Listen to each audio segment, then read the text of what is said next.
practice, but can we play that video?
In 2019, and big reveal this year. This is our final year of Waxworks at Knott Scary Farm. I know. Fan favorite, long time running.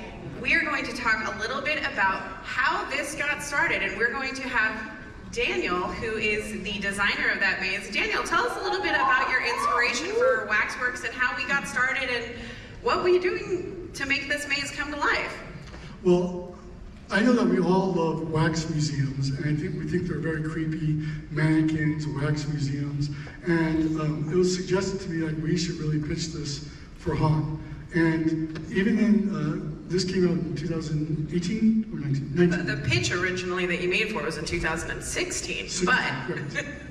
And people don't know this, but we originally pitched it for the boardwalk area, for right where the arcade is. Because the whole concept was this was an old wax museum on the boardwalk, but we decided to, it moved twice. Once was in Wilderness Dance Hall, where we were going to make it all old Western Victorian wax museum, but then I really wanted the freedom to make it more 1960s, 1970s, and that's where it moved to its final position, which was in its, right now it's called Ghost Rider 1, right behind Ghost Rider. There's a design process that I go through, which is up on the screens right now, which is the first thing we do is we pitch. Right around now is when we start to develop the pitches for the year next. So not for this coming haunt, but for the next year. So our pitches usually start with a one-page pitch with some research slapped together, and then we'll go to storyboards, where we draw it all out, each room to room. And I'd like to go between the ground plan and the storyboards. So here's all my storyboards that shows all the different original artwork for the maze. I wanted to really create an environment that had this character that was kind of having a mental breakdown and wanted to go more than just the normal wax museum, where, and you see this at a lot of haunts, where we do the statue scare, where people are on a pedestal and they sit like rigid and then they boo scare you. But I really wanted to make it very twisted. What would make me scared? And I'm really into body horror. The morphs and the animatronics and the people coming out of other people and the people mending together. Yeah. So when you're looking at some of these, some of them, as you can see, you have the spinning platform that has all the pieces on it. How did you come up with some of these inspirations for these specific horror type of? I really wanted to give it like a modern art spin. I really wanted to have him think he is an artist and he's going to make these masterpieces throughout the maze. So I decided to make 3 major masterpieces that will go through. There's other better visuals of that. This goes right to the ground, but this is our bare bones minimum of what we do. We use Vectorworks, and we draw every room from a top-down position, every scare position, every prop we put in, and we color code it, put all the walls in. Everything is based on this ground plan. And it is the crux of how we will go back and forth. The next thing we'll do is lists, where we bring in each of our departments, because it's very critical. It's definitely not just me. It's the creativity of our entire department, which is props, lighting, paint, special effects. She led paint for several years. I did. Yeah. This ground plan is literally the base of Knott Scary Farm. Of all of our mazes, this is how they are created and this is how they are produced. Everybody has one, whether it is the sound, audio, lighting. Anybody who has a field, this is what is going to bring your nightmares to life. Yep. So this is an example of our elevations and how detailed they get. So we put up the elevations. That's one of the masterpieces. It's a rotating stage with skin. You saw that in the video earlier. We have our big facade that's crumbling, and we definitely had the Devil's Den facade for a second there too, if you guys remember that little prank we played on you guys from Ghost Rider. So each of these mazes had to have like a code name, because the year before this, we had a couple of people kind of not break in, but they looked at our plans through the city, and we have to now change our name. So every maze has a code name. So what we're saying is it's everybody's fault out there. Yes, not ours. We didn't do it. But this is the paint elevation. It's the type of stuff I will give over to the paint department with special swatches of each color. And we go into more detail of each elevation and break it down wall to wall. As you can see, each maze, Daniel, you want to tell us about how you color coded it, and what is some of your, like as you can see in the top corner, there's this giant portrait that is, tell us a little bit about how you have the storyboarding, and what was your feel of your ideas through the maze when you're trying to go through, what are you trying to get the guests to get? Well, the first part of the maze is definitely a replication of a waxworks that's been on fire and is burning down. We wanted to create different rooms that are iconic. We used to have up the road from Knott's Berry Farm, Moving on Wax Museum, and it sort of served as an inspiration for us.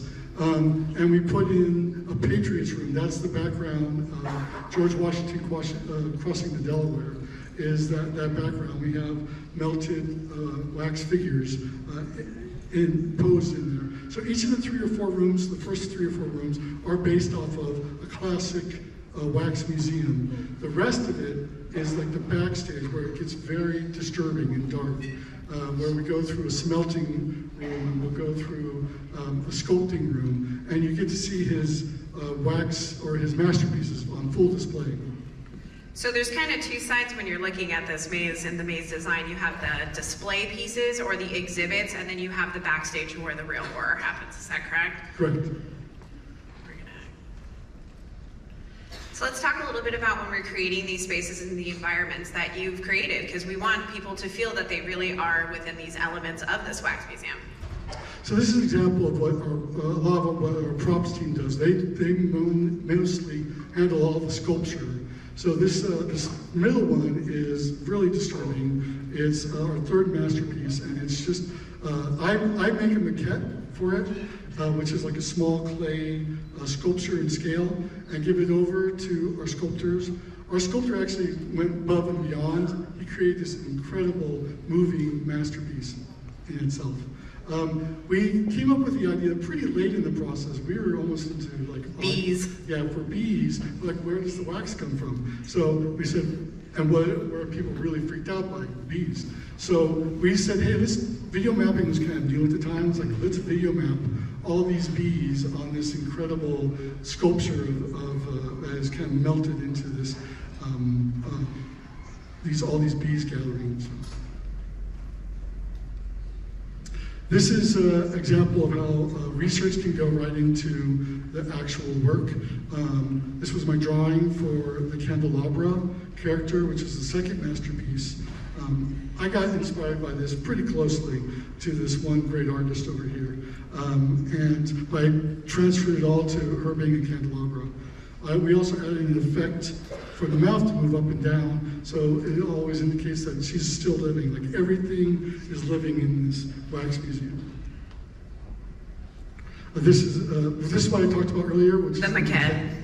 So this is the original maquette and the original drawing, which shows basically overall size. But I do trust our prop department to actually go above and beyond, and they do an incredible job of actually making the true horror of this.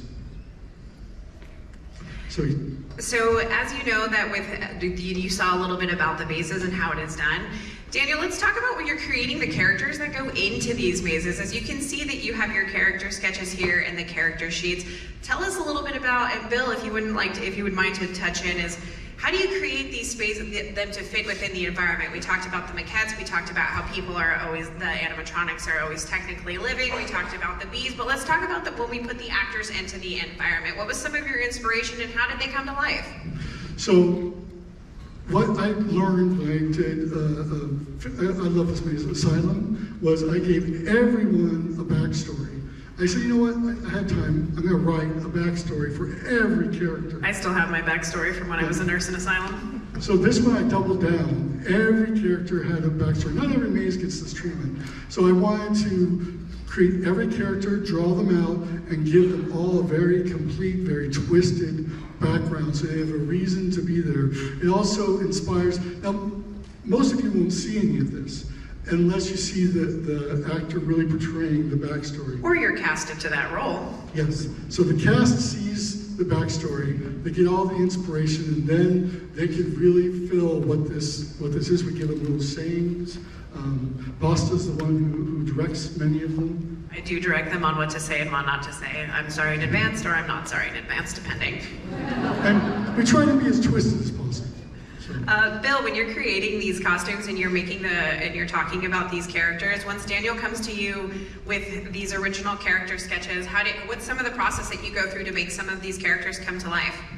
Daniel draws great pictures, but we had to then build it into something that could be worn.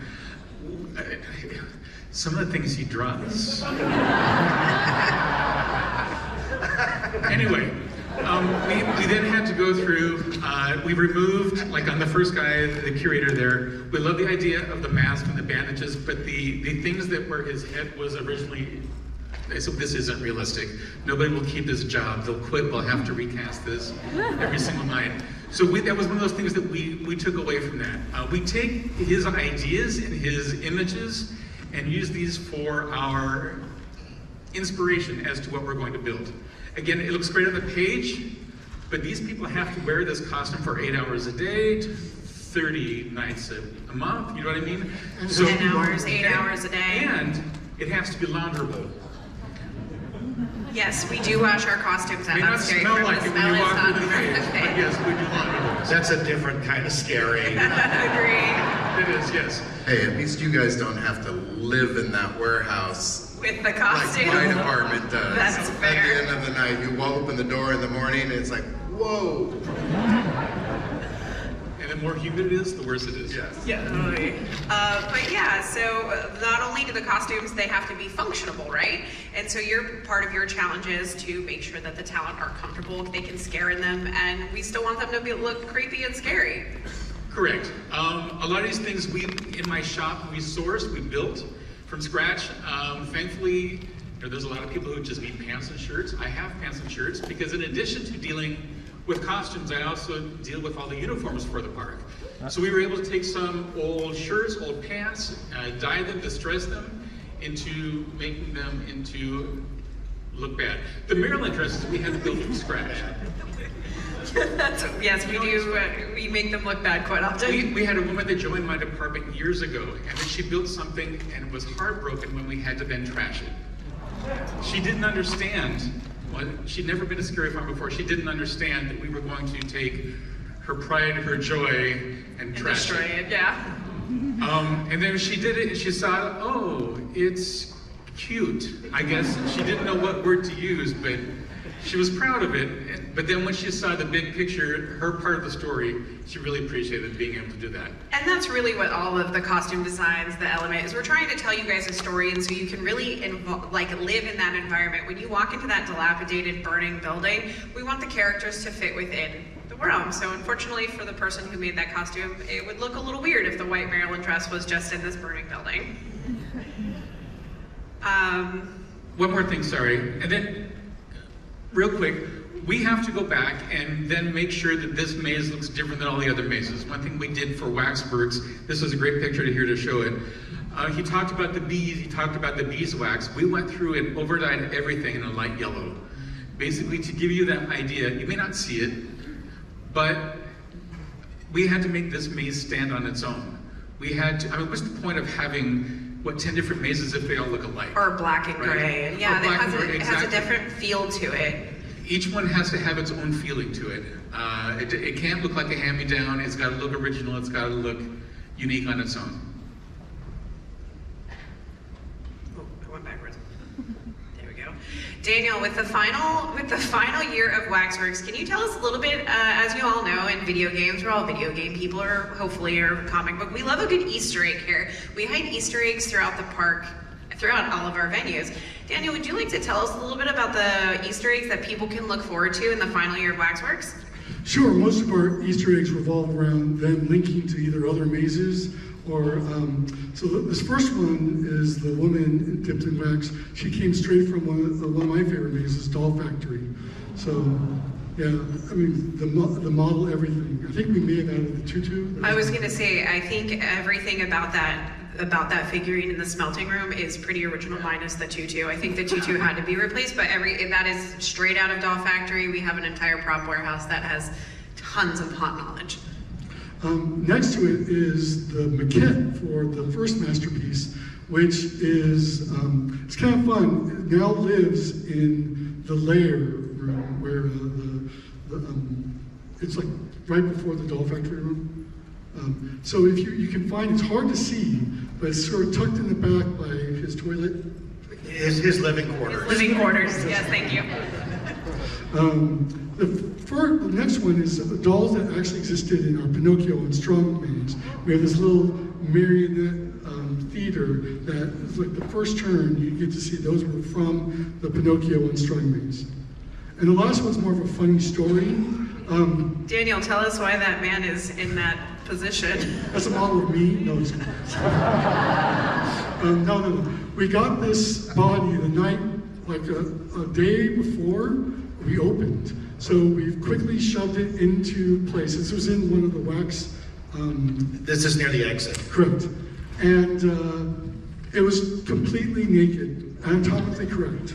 So we had a prop person run out to Walmart and get extra large underwear. So they can... It was true. There was a very naked dead body in the prop warehouse that everybody was very concerned about. Scary in a different way. Scary in a different way. And we spray glued it on. So. Yeah, don't try to take them off, please. Thank you. Daniel, with this being... Challenge accepted.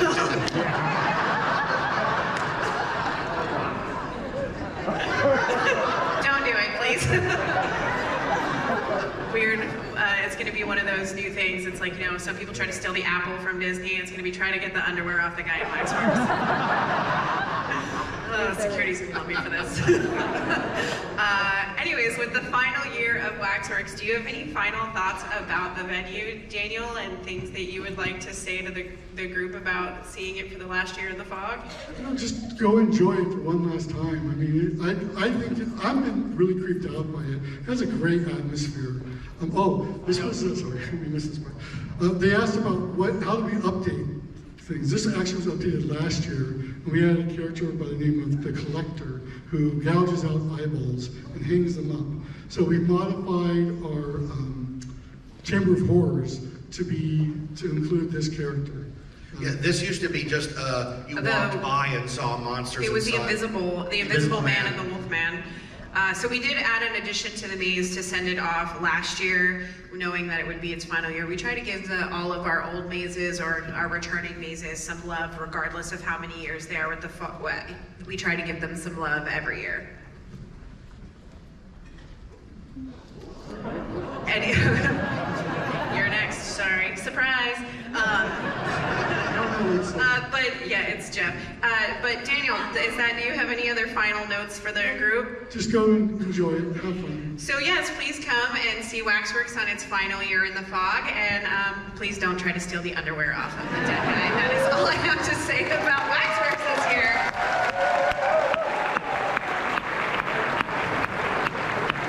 You just created a TikTok challenge. Yeah.